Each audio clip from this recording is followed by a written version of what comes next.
myself and another producer sat with the writers during the evening while they were writing plays, during the night, should I say.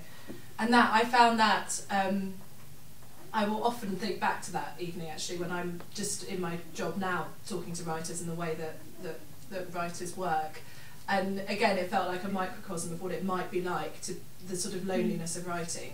It was fascinating and it was exhausting, and I just completely had so much respect for the writers, because I think it is quite a lonely job, and it was really great to be part of that. That part of the process was really exciting for me, because it was just like it was there and it was happening, and you know, we helped them as much as we could. But it felt to me like the best way that a producer can work with a writer, I suppose, reduced into like 4 hours at 4 AM.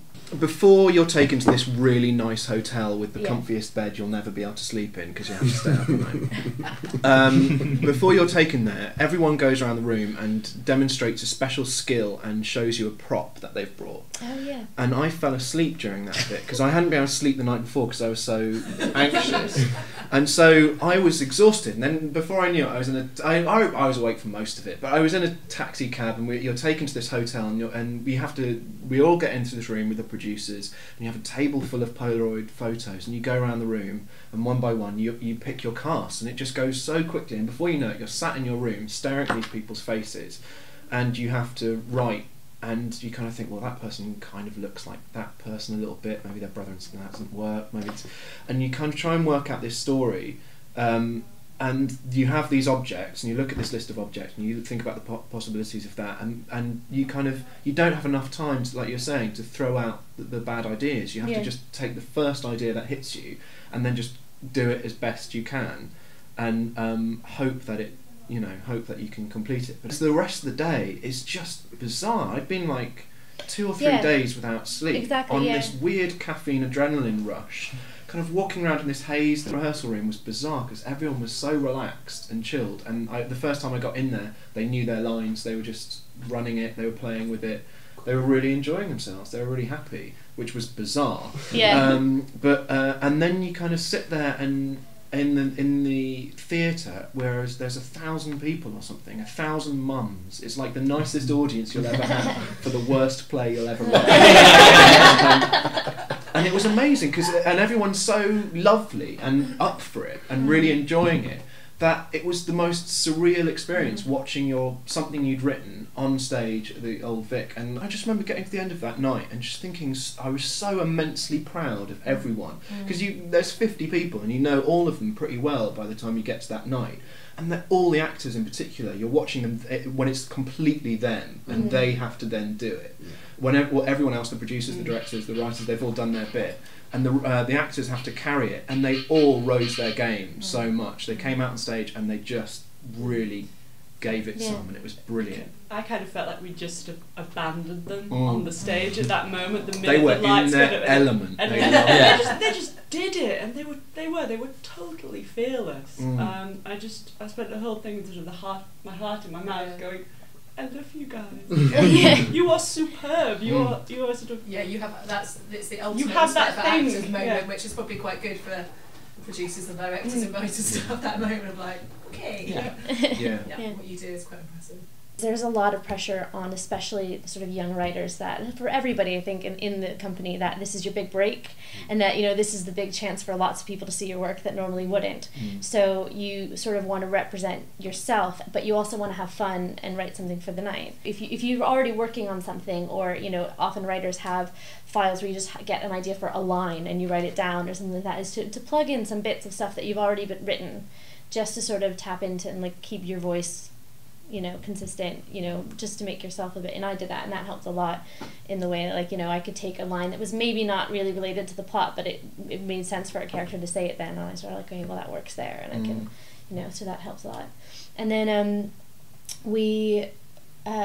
I think it was sort of scary when we turned it in for the directors to read, and we were all sitting outside pacing, like the fathers pacing outside the birthing room at the maternity ward, like, you know, waiting for the directors to read and not knowing, you know, who you're going to end up with. And that was something actually that I wish, because like I said, I'd spent all my time getting to know the actors really well. I didn't get to know really the directors very well before we went in.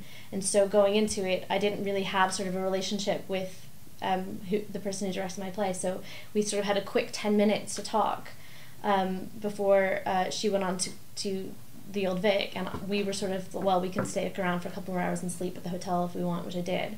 A hint for the directors is be bold and ask the stupid questions of your writer. Yeah. When I had a conversation with my writer, my characters had names. One was called Elvis, and I was a bit like, you just ask basic question: is this an Elvis impression or not? Just ask the stupid question. Make sure you have the facts that you need to go into the rehearsal room. And the more you just grill them, the safer the writer will actually feel, because they'll know that you're really tipping into every little bit that you can. Did you imagine this? Do you want this? How do you imagine this?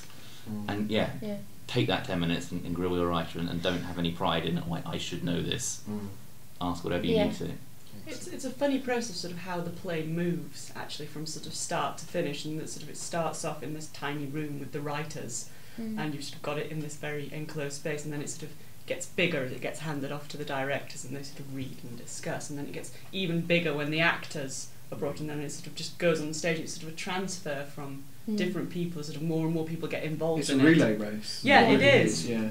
And what's amazing, I mean, this is why people love doing these kind of projects, is for everyone, is that normally you don't really, especially writers, you know, you can write something and never know when it's going to get put on, and this is something you know that the next night, you know, you're going to see your play on stage. Yeah, and it also sort of ends up being sort of a cross between very zeitgeisty and a sort of group hallucination. Yeah. Where we've all come up with this thing together. It's quite odd as a producer, because you sort of feel like the refs or the linesman, sort of managing the process, but trying not to step in, because you just want to sort of make it happen and sort of make sure that everyone gets there on time. It's all about time. I sort of felt like I should have a big gigantic stopwatch throughout the whole thing, because the thing that you don't really realise when you come into it is how little time you have for all of the pieces and how tight everything has to be. How much tech time did each play get? 20 minutes.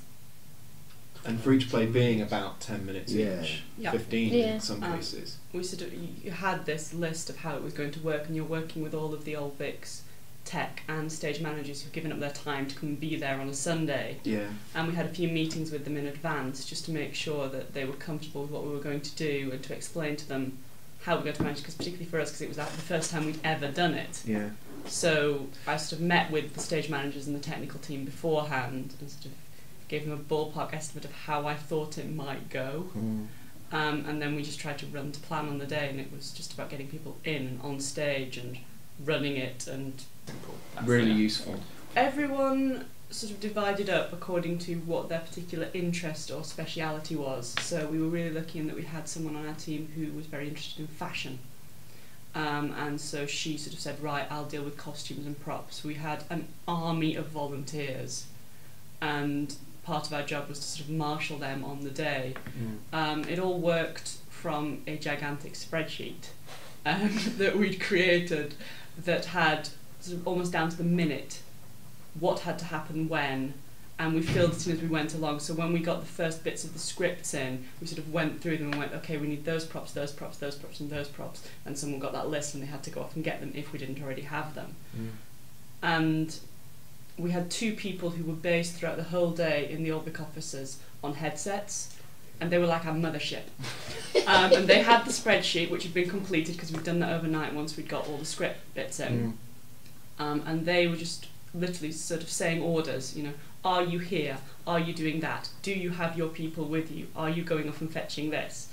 And lots of little things like make sure people eat, because nobody will remember to eat, because they'll be so worked up they won't. Make sure people are drinking water.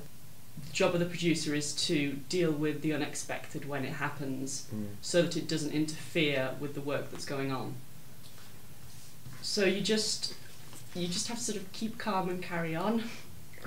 And if you sort of radiate enough calm, then everyone, I think, will come around to it. The audition day, we met a lot of great people, because you didn't know who was going to make it, you didn't know who, but everybody really sort of banded together. There's a lot of support, considering it's an audition and it's usually very competitive at an audition. It was, a really, really lovely, and afterwards everybody stayed out for drinks, you know, all night, and it was just sort of, but talking about it and you know, and just being really excited for each other, and you know, a lot of people stayed in touch since then, you know, just from that audition day. So even for people who don't make it into the 24-hour plays, the, you know, the experience of getting to know these people is, you know, is still useful.